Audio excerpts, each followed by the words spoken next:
Just before dawn, inside Singapore's Changi Prison, silence hangs thick in the air. A condemned man stands on a wooden platform, his hands bound tightly behind his back. Only minutes earlier, guards had pulled him from his cell, covered his face, and led him into this hidden chamber. Now, his ankles are strapped firmly to the mark spot above the trap door. He does not move. No pleading, no screaming can alter what is about to happen. A veteran executioner steps forward. With practiced precision, he lowers a thick rope over the man's hooded head, carefully positioning the knot to ensure a swift, near instantaneous death. A few steps away, a small group of officials, including the prison superintendent and a medical officer, stand as silent witnesses. The superintendent's voice cuts through the stillness as he reads out the death warrant. Then, the executioner pulls the lever. The trapdoor slams open with a deafening clang. The prisoner drops, the rope pulling tight, its length calculated precisely to his weight. Within seconds, it is over. Moments later, guards lower the body into the chamber below. The medical officer steps forward, checks for life, and solemnly records the exact time of death. This is not a scene from the past. This is the precise and unrelenting reality of capital punishment in modern Singapore,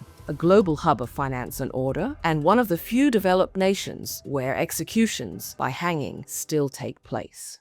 Before we dive deeper, let me share something we've been working on. Producing these documentaries takes hours of research, writing, and editing, and the best way you can support this channel is by checking out our own RDR coffee brand. We roast everything fresh here in Singapore in small batches to guarantee maximum aroma and flavor. Our lineup includes premium Arabica, a smooth medium roast with cocoa and nutty notes, and the premium Coffee, a bold, full-bodied Robusta inspired by Singapore's traditional coffee culture. So far, the feedback from early customers has been fantastic. And by grabbing a bag, you're not just getting amazing coffee delivered straight to your door. You're also helping us keep making documentaries like this one. So if you enjoy what we do here, please head over to red.roast.com. Try our coffees, let us fuel your mornings. And yes, we ship worldwide.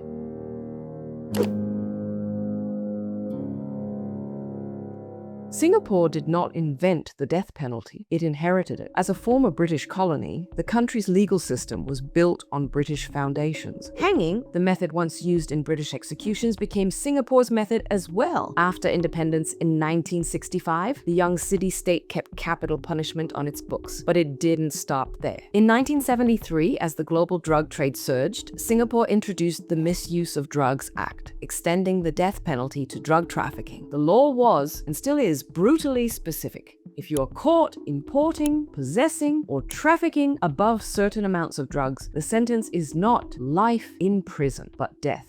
These thresholds are low, and they cover several substances: 15 grams of heroin, 30 grams of cocaine, 250 grams of methamphetamine, 500 grams of cannabis, and 200 grams of cannabis resin. In the eyes of the law, these amounts mark the line between a user and a trafficker. Cross it, and judges often have no choice. The death penalty is mandatory. This stance was born out of fear and design. Singapore sits at a strategic crossroads in Southeast Asia, close to the Golden Triangle, one of the world's largest narcotics-producing regions. In the 1970s and 80s, as heroin and meth flooded the region, Singapore's leaders engineered a deterrent meant to be so harsh that no trafficker would dare use the island as a transit point. And drugs are not the only crimes punishable by death in Singapore. The law also prescribes execution for the most serious offenses: murder, firearms offenses, and treason, while drug trafficking accounts for the majority of executions today. By the 1990s, Singapore had earned a chilling nickname, Disneyland, with the death penalty,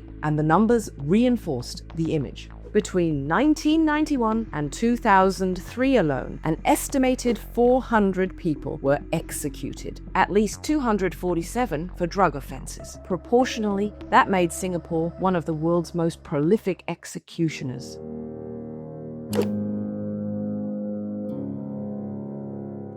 Today, Singapore's death penalty remains ongoing, with the government holding firm in its stance. In the past 2 decades, executions paused only in a handful of years: 2010, 2012, 2013, 2020, and 2021. Outside of those rare breaks, the gallows at Changi Prison have rarely stood still. In 2022 alone, Singapore executed 11 people, every single one for drug-related crimes. By 2023, there were 5 executions. In 2024, the number rose to 9, and so far in 2025, 10 people have already been hanged. The 10th was Malaysian national Dakshinamurthy Kataya, scheduled for execution on the 25th of September. But just after midnight that day, his lawyer received an unexpected call from Changi Prison. The execution had been halted. No explanation was given, and no further details were provided. For his family, it sparked a sudden surge of hope. That hope was short-lived. Only hours later, prison officials informed the family to return at 3 p.m. to collect Kataya's body. Kataya's case stretched over more than a decade. Arrested in 2011 for bringing under 45 grams of heroin across the border, he was sentenced to death in 2015 and given life imprisonment. But Kataya was denied that option. Over the years, he launched appeal after appeal, at times winning temporary stays that gave his family brief hope. Activists and rights groups campaigned for him. Even Malaysia's government pressed for clemency. In 2023, another case made the headlines. 46-year-old Tanggaraju Supia was executed after being convicted of abetting the smuggling of 1.02 kilograms of cannabis. What made his case controversial was that he wasn't arrested with the drugs in hand. The conviction rested largely on phone records tying him to the deal. To the authorities, it was enough. To critics, it raised troubling questions about proof. His family begged for mercy, and even international figures like Richard Branson called the conviction unsafe. But Singapore's government dismissed those concerns as falsehoods. On April 26, 2023,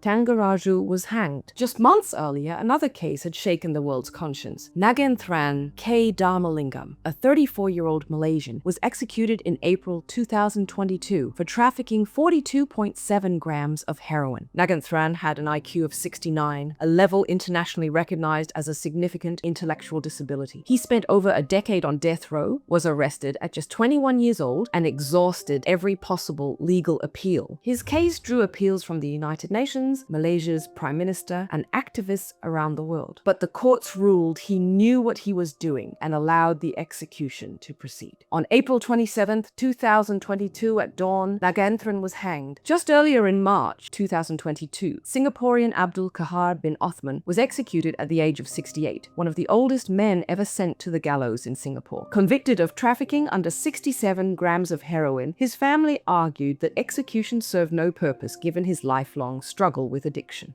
Another high-profile case that drew international headlines was that of Van Tuong Nguyen, a 25-year-old Australian hanged in December 2005. Arrested at Changi Airport with nearly 400 grams of heroin strapped to his body, Nguyen admitted he had agreed to carry the drugs in a desperate attempt to pay off his twin brother's mounting debts. His motive, rooted in family loyalty and financial pressure, struck a chord with many in Australia, sparking public vigils, protests, and diplomatic pleas for clemency from the highest levels of government. But Singapore remained unmoved, and the execution went ahead. Not all of Singapore's death penalty cases have been linked to drugs. One of the most notorious examples came in 1995, when Flor Contemplacion, a 42-year-old Filipino domestic worker, was hanged for the murder of another maid and a 4-year-old boy in her care. The case triggered a diplomatic firestorm. In the Philippines, many believed Contemplacion was innocent or had been coerced into a confession. Her execution sparked massive protests, strained bilateral ties, and even led to the recall of the Philippine ambassador from Singapore. All of these cases and more highlight the human faces behind Singapore's unforgiving laws. Each sparked public debate, international coverage, and emotional pleas from families. Yet each ended the same way, with the prisoner led to the gallows in the pre-dawn hours.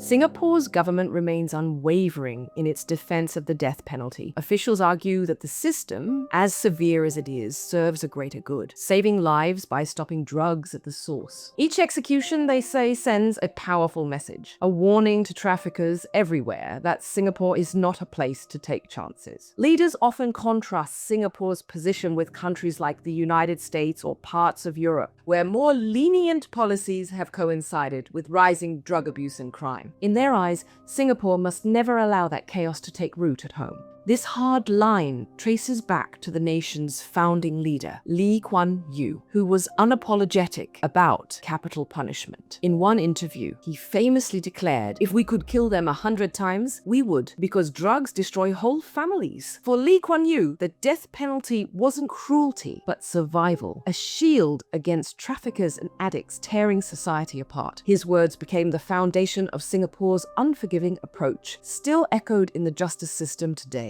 Surveys are often cited to reinforce this position. In one government study, about 73% of Singaporeans said they support the death penalty for serious drug trafficking. But critics, both local and international, ask at what cost? Despite decades of executions, the drug trade has not disappeared. In fact, major busts still happen regularly. Patterns also reveal a troubling imbalance. Rights groups note that those executed are disproportionately poor ethnic minorities or foreign nationals. A United Nations report in 2021 found that 84% of those executed for drug trafficking in Singapore were ethnic Malay, though Malays make up only about 14% of the population. Many of those sentenced to death are also foreign nationals, often from poorer neighboring countries such as Malaysia and Myanmar. Critics argue that the big traffickers rarely face the rope. Instead, it is the couriers, the small-time offenders at the bottom of the chain, who pay the ultimate price. For those on death row, the final years are spent in near-total isolation. Inmates live in small concrete cells with tightly controlled visits and censored letters. Families are typically notified only a few days before the execution date. In those last days, prisoners are granted small mercies, a favorite meal, an extra family visit, sometimes a chance to listen to music or watch TV. One uniquely Singaporean practice is the final photo shoot. The condemned, dressed in their own clothes, smiling for a last portrait to leave behind for loved ones. For now, Singapore shows no sign of bending. The law remains fixed, the rope coiled and ready. What do you think? Should Singapore continue with its death penalty, or is it time to consign this practice to history? Let us know in the comments.